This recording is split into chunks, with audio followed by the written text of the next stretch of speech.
Today I'm going to be reviewing my thermal label printer. First and foremost, I would like to say thank you to the company for sending me this product so I could go ahead and unbox it and give you my full and honest review. So let's go ahead and check it out.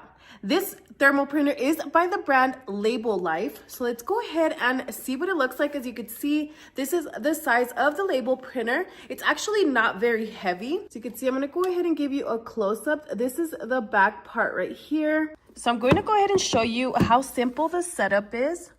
You want to go ahead and connect your power cord and your power adapter together. When that's connected, you want to go ahead and plug in your power cable. You want to go ahead and insert your thermal paper.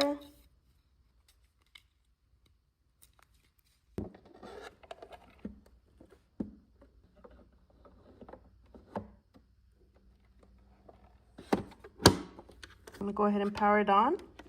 So here's a quick overview of what the app looks like for this printer. It was super easy to download. You could pair it to any Bluetooth device that you have. The great thing about this printer is that you don't necessarily need to print shipping labels for this. You could print thank you notes or any other types of labels by using this thermal printer. I do like that it does have PDF printing, image printing, file, and even scan. You're able to change the label types such as the width and height as well. You can also select from different custom templates. So I'm going to go ahead and show you how easy it is to print a label on here. I went ahead and blocked off the information, but this printer is so responsive and the printer was super clear. Overall, if you're looking for a nice thermal printer, then I would definitely check this one out.